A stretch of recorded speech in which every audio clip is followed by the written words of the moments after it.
Dorian was approaching. Well, you go back a week and a half ago, and we thought that it was going to be broken up over the mountains of Hispaniola. Then we thought impacts with Puerto Rico was kind of the main concern. And then as it went northeast of Puerto Rico, we saw a big runway for this thing to get very, very strong. And from that, from the very beginning, we've been working with the president, his administration, FEMA. And the mantra has just been a big storm requires preparations and a big response, and that's the posture that we've had. And if you think about this, we had roughly 100 miles off Florida's coast, a storm churning at 185 mile per hour with sustained winds and 220 mile an hour gusts. And the Bahamas were hit, I think, unlike very many storms in Florida's history. That was very, very close to impacting us in a very, very major way. I know it's been frustrating for a lot of folks, for Floridians to look and see, is it going to come in my direction? Is it going to come in another? There have been times throughout this process where there were credible paths that took this thing to the west coast of Florida, to northwest Florida, of course across the state, up 95, up the center of the state. And so really we could make a case going back a week and a half that pretty much any of our 67 counties could have been directly impacted by this thing. As it's gone on, we've been able to hone in on it a little bit better. But for it to basically stay in place for like a day and a half rather than continue going west towards Florida and then now turn north, how these things happen, I don't know. This is going to be riding Florida's coast for the next day and a half. While we think this is a much better track than when we were looking at 72 hours ago, we just ask people to stay safe, remain vigilant. There will be some effects in the state of Florida. There'll be storm surge. There'll be some flooding. You may see wind damage depending on how close this gets to the state of Florida. But at the end of the day, being safe is the most important. And I appreciate a lot of Floridians hanging in there. I've been speaking with some of the local officials in some of these counties, and they've reported by and large, folks, they've understood the drill. They've taken what steps need to be taken, and it's not something that we enjoy because obviously this was a Labor Day weekend. People have other things that they can be doing, but nevertheless, I think people locally and all the way up have handled it well. So we're here, until the duration, monitoring this thing. I wanted to give Acting Administrator Gaynor an opportunity to say a few things, and we'll both be available for some questions. Thank you, Governor. So this storm is one for the record books. Day 11, I think, for probably those in Florida and those for us in FEMA and D.C. More days to go. The threat is not over. And I just want to thank the governor and his staff, Jared. The way you get a great response is to have great partners. So from the federal level, our federal partners, the whole of federal government response, to include our private partners, local, county, and the most important part of the response is individuals being prepared for these kind of storms. And it doesn't take much to imagine what could have happened in Florida or in other states up the coast when it comes to Dorian when you look at the Bahamas. So I think we're fortunate that this will have minimal impact on Florida. It's still not over yet, so be prepared for any scenario. But take some lessons from Dorian, Cat 5 storm, 10th largest storm on record in the Atlantic. And again, I want to thank our partners because without you, it just doesn't get done. So with that, Governor? Anyone got any questions for either Pete or myself? Are you still urging Floridians in evacuation zones to get out? I mean, traffic is... Heed the orders. I think just listen because there's different effects that can happen. Some of these communities have experienced flooding with less than what we're facing now. You have different erosion issues that can make some of the structures unsafe with certain impacts. So I would just listen to what those local folks are telling you. And as this thing moves, people will be able to move back into their places. But it's just not worth trying to get out ahead of those folks right now. I think they all, we work with them from the beginning. They were all very cognizant of kind of what those orders mean for people. They did not do it willy-nilly. We certainly were not going to do it willy-nilly and create a lot of chaos and panic. So I think it was done very deliberately, but I think it was done in a way to try to keep people safe. Contact are state or federal officials establishing with the Bahamas in terms of relief, and who's coordinating that? What's the plan to make sure that supplies are being used? So it's Pete and I talked about this. It's a Department of State mission at the federal level. So you have State Department assets. You do have, I believe, some U.S. Coast Guard assets that are there. Of course, here in Florida, we've got a lot of Floridians that travel to the Bahamas on vacation. People have homes there. We do have folks who are Bahamian American in Florida. So I think that there's, you're going to see a lot of people in Florida want to help that effort. I think you'll probably raise a lot of money privately. We obviously are focusing on what happens with our state in terms of our government resources, but once that passes, I've told General Eifert if there is a request from the National Guard to assist with that we would be willing to meet that request. Governor, I know that you've had some conversations with Senator Scott and Senator Ruby over the last few days. Are you coordinating your messages with them in any fashion? And do you have any concerns that perhaps other elected officials may be saying things that are a little bit different than what you're saying? People can say what they want. I think I talked to Marco again today.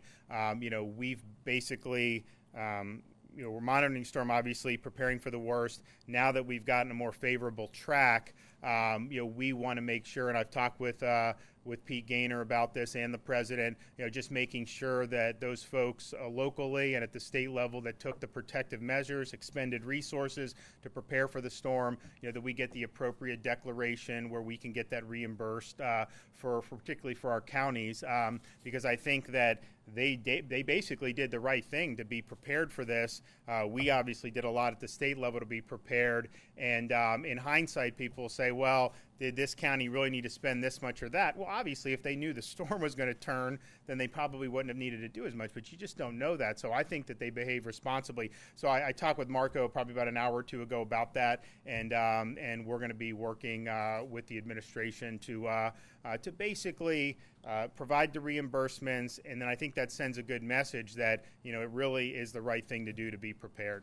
There are mandatory evacuations in about a dozen counties or so. How long will those evacuations be in place?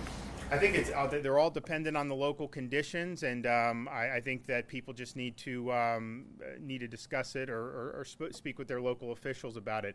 I'd imagine part of the thing about how long these things was this storm has moved so slowly that this is different than a lot of the other storms, and so putting a time limit on it was probably something that was difficult for some of the counties. But I can tell you this: they all want to be able to get people back into their places. They're not going to want to keep people out beyond what is necessary, but I think they're going to err on the side of safety. And the same with the shelters. You still have about almost 10,000 people reported in shelters. I'm assuming that the southern counties are starting to close those shelters. I don't know if they've closed any yet. I don't think so. So, obviously, I think they waited and were prudent about when they opened the shelters. Some people said they should have opened them earlier, but as it turned out, they did it at the right time. And so, yeah, I think that's fine for the time being. And just in speaking with folks, I think there have been, I've not really heard a lot of problems with people refusing to evacuate. Obviously we know a lot of people typically don't always evacuate. That's just the nature of it. But the reports I've been getting has been similar to what was done with Matthew along the East Coast, and the response has been pretty similar. A number of cities and counties have been frustrated by how long it's taken to be reimbursed for past hurricanes. What are you doing about that? Well, we've done a lot about that. So when I came in, how much had we distributed for Hurricane Michael? Like 500,000? So we did $203 million for Michael in a 6-month period. But before we started. So in that same 6-month period of time for Irma, they had only done about 500,000. Yeah. So basically, there was FEMA would take. They have processes they go through because the law imposes that on them, and then the money would come to Florida. And I said, Jared, get the money out quicker from our level. So Jared really, redid this whole thing to make it, I think, more sensible, so that once we have the money, yes, we do whatever audits and make sure that the money is should be reimbursable, but getting that money out. And so we had not had a lot of money put out on the street. We've put out, hundreds of millions, or whatever, 200 million for Michael. And so that's something, because I lived through Matthew, and I'd have my local folks come to me as the congressman saying, Congressman, we need this money. And so then I would be like yelling at FEMA about it. But sometimes FEMA was actually putting the money out, and then the state was taking too long. So we've changed that. I think it's been changed for the better. We also did that. We got hundreds of, 150 million in citrus money, at least 150 million in citrus money. That's now gotten out. That was all the way from Hurricane Irma. And so we view it as important to try to get it out as soon as we can. In one of the previous briefings, I believe there was concern expressed about possible flooding in northeast Florida, especially considering what happened with Matthew. Is that still a major concern as it makes its way north? It's a concern. I just spoke with Sheriff Williams about it. They're optimistic that the effects will be less than what were in Matthew, because if you look at the track of the storm, it's going to be further off the coast, and the rain bands are weaker on the west side of the storm, it seems like. But that's something that they're obviously bracing for, and that's something that you have to brace for if you're in that area. Back on approving the public assistance grant funding for FEMA, I know that DEM had done everything possible to speed things up. And there was also a process with FEMA that FEMA was also seeing some kinks in the process as well. Have any changes been made in regards to that? For instance, I think there was a review process for Congress that actually a lot of members used to put out press releases. Have you seen any changes in that regard, or maybe any chance that you can free up that area? One of our overarching goals, especially when it comes to recovery, is to reduce the complexity of FEMA. In some cases, the policies that we have, the regulations that we have, the statutes that we have are kind of piled on top of each other. One of our goals is to make it much simpler for those that get a disaster declaration, get reimbursed as quickly as possible. We know in some cases that jurisdictions, it's an economic impact on their budget. They may not have enough capacity to handle the billions or millions of dollars beyond their annual appropriations. So again, we're trying to make that smoother. It's not a perfect system. Our goal is to make it as perfect as we can. Governor, all the assets you mentioned in previous briefings, the 17,000 for FPL, just staging and stuff, are they going to be going to other states now? What are they? So I would imagine that. So we've got state mutual aid, and I think Jared can say for sure. But we still have a lot of that here, and then once the storm passes, probably we'll end up going up the coast. FEMA's got a lot of assets here. They're already preparing to move it up the coast. And then, FPL's looking at, if this is less significant than Michael in terms of the power outages, then they're looking at, obviously, they'll have more than enough people to do that. And so I think some of those crews are out of state already. So you're going to see those probably move further north to be able to deal with the other southeast effects. You said at the beginning that you didn't want to have things sort of be undertaken in a willy-nilly fashion. I believe that's what you said. And I just wanted to know whether or not you made a conscious determination in saying, I'm going to defer to the locals on evacuations. Was that were you thinking of in the past? What we were doing was consulting with the locals. But here's how I viewed it as, I can sit here and just say whatever I want, but if the local folks aren't bought into it, I don't think it'll be effective. And so I'd much rather work with them, come to a solution that may be 90% of what Jared and I think is ideal, but then all be unified in that so we have a coherent message than to kind of be at loggerheads with folks. And the thing about here is that the folks on the local emergency operations level, they're very good at what they do, particularly on the coastal counties, because this is something that they have to deal with.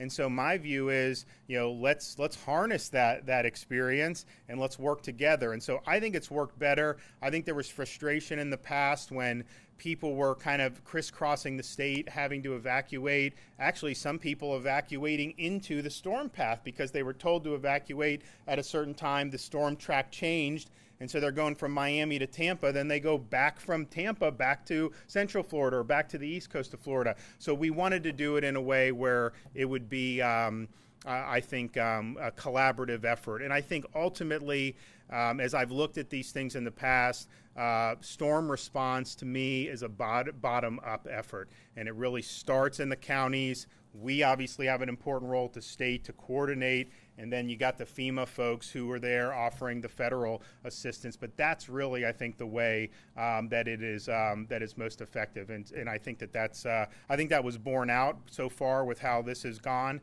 and I think that that's going to continue to be our approach going forward. All right, well, we'll be back if we have anything more. Thanks. Thank you, Governor.